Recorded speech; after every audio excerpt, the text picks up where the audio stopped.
Hello, my name is LaWanda Hopefields, and I have the honor and the privilege of serving as the director for the Ronald E. McNair Post-Baccalaureate Achievement Program, also known as McNair Scholars. During this 2019-20 academic year, we are excited to celebrate our anniversary of 25 years on the Wichita State campus. Although during this year, we have encountered many challenges, as most of America has, we are so proud to still celebrate our students, and we have great appreciation for the faculty members who have stayed the course to bring this year's scholarly activities to a close. I would like to acknowledge my boss and mentor, Ms. Delta Q. Colvin, for her support during these most recent challenging times, but also for her confidence in me to lead this dynamic group of students. Miss Ashley Cervantes and Miss Nisha Green are the capable hands behind the scene, and a mere thank you is not enough for all that they do. They are the backbone of our program, and I am forever grateful. As we celebrate 25 years of academic excellence and 15 students who are completing their scholarly research, I also want to thank you as our supporters and as our listeners. Thank you for being there for the students and for the program as we celebrate 25 years of academic excellence. Enjoy these dynamic presentations. Hi, my name is Chrystal Zacarias, and I am an undergraduate student here at Wichita State University in the McNair Scholars Program. This year, I worked with Jodie Simon and Jennifer Pearson in the Sociology Department, and we examined the effects of U.S. school monolingual practices on Hispanic students. So schools have historically acted as agents of assimilation. Part of assimilation has always involved controlling languages, since it's a large part of what makes students different. School settings are a bridge between students' heritage and mainstream U.S. culture. A lot of students go from home to school, back to home again. Bilinguals who lose their language can suffer from anxiety, feeling that they are inept. And Hispanics who experienced language loss reported in adulthood a sense of shame linked to their heritage. So the purpose of this study was to explore what do participants identify as impactful experiences, if they do, in their Spanish language development. What do they think are important, impactful parts of their development? What did they distinctly remember from their past? And how do U.S. schools contribute to heritage language development? For this study, we used structured individual interviews, and the interviews addressed the participants' lived experiences in U.S. schools, the effects of their childhood experiences, and their most recent educational experiences, which was college. The questions asked about participants' usage and comfort in Spanish. It also asked about their heritage language's importance to them, their past experiences with Spanish support in schools, the enhancement services offered in schools, and the usage of Spanish in each participant's general youth and particularly in U.S. public schooling. For this study, we had 4 participants, all of which were female. They were aged 22 to 29 and were collected via convenience sampling. They had either pursued and completed their bachelor's, and they reported Spanish, Peruvian, and Mexican heritage. So after all of these interviews, we went back and examined what the participants spoke about, and we identified 3 major themes. The first theme was Hispanic identity and the connection to language. The second, the fear of mistakes and how that connected to language anxiety. And the third was the experiences of discrimination and isolation. And while this was not a theme, all participants reported that they did not receive support for developing their heritage language in school settings.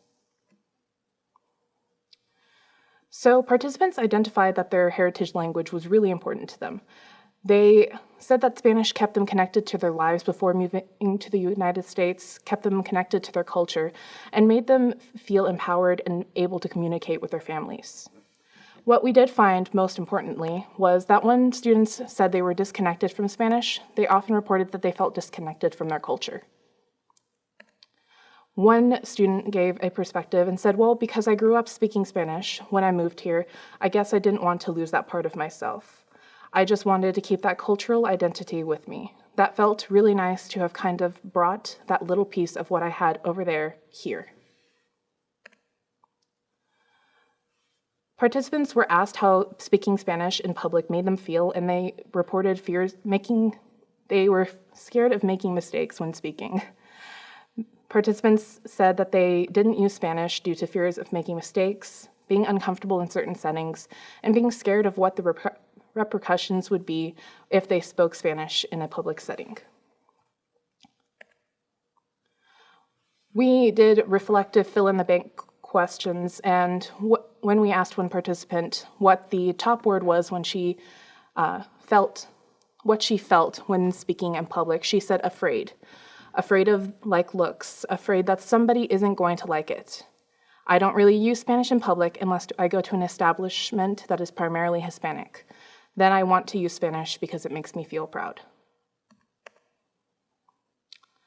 The discrimination and isolation due to Spanish manifested in different ways, such as being negatively stereotyped, having feelings of difference, and being wary of using Spanish due to misperceptions of their ethnic group. One participant in particular opened up about this and elaborated. She was of Spanish descent and said that a lot of her classmates knew that she had spoken Spanish and had a Spanish-speaking background. And a lot of times, due to ignorance, they associated her and her family as being Mexican in a negative way. No policies kept students from using Spanish, and based on student request, one time, based on one experience from a participant, teachers asked Spanish not to be used by the students. This was due to a request that fellow students made because they did not feel comfortable.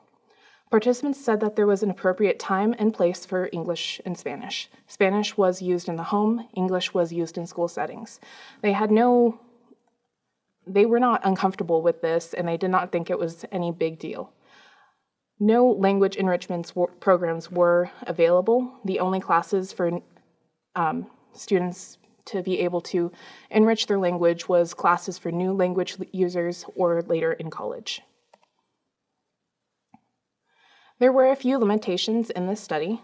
One of the limitations was that it was a very small study and it only represented a certain age cohort. It also represented a small population of Hispanic bilinguals, and all of the information was called on through distant self-reflection. What we found was that peer culture and family pressure often led to anxiety around speaking Spanish. We also saw that peers isolated participants' language by having them speak it as by having them pull out Spanish as sort of a trick, and this led to division and exclusion of these minority students. And lastly, one of the biggest things we found was that students were taught that certain languages are for certain places, and while they felt that this was appropriate and understood the reasons behind it, this was really teaching them that only a part of you is acceptable in the school environment.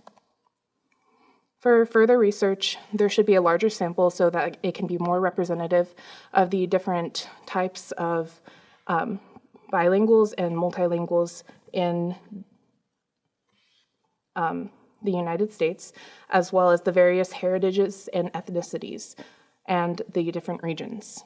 Supportive policies and programs for minority students and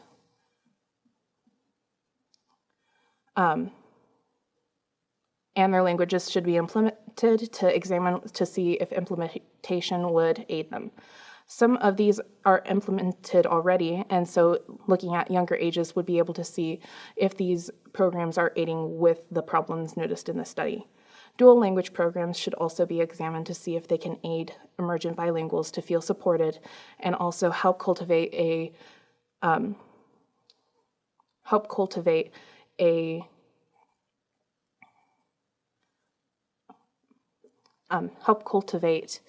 a better environment for them and their peers. And these are my sources. Are there any questions?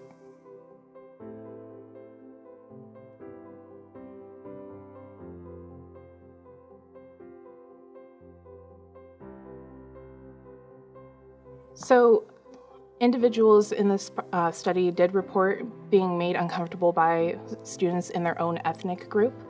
This was made through a lot of times by their family, and they felt that they were too Americanized and too whitewashed to be properly deemed Hispanic.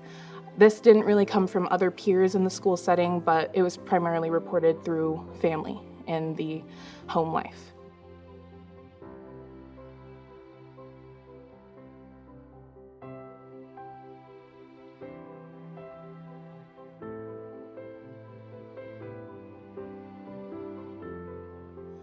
This study was unable to understand why monolingual figures were uncomfortable when their bilingual peers used Spanish around them.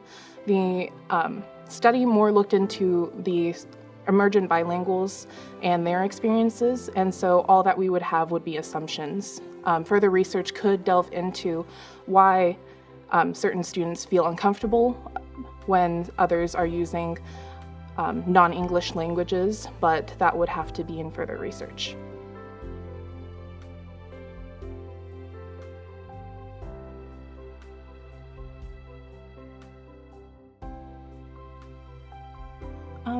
I think a trio English language learning program would be beneficial, since it would create a supportive environment for students to learn a second language here at WSU.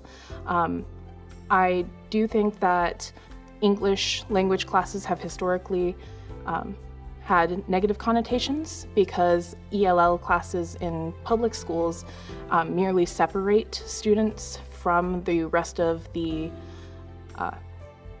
other students who are English primary speakers. So it would just depend on how WSU implemented it, and if they implement it as other colleges do, it should be a positive program. Thank you for listening to my presentation. My name is Chrystal Zacarias, and I examine the effects of U.S. school monolingual practices on Hispanic students.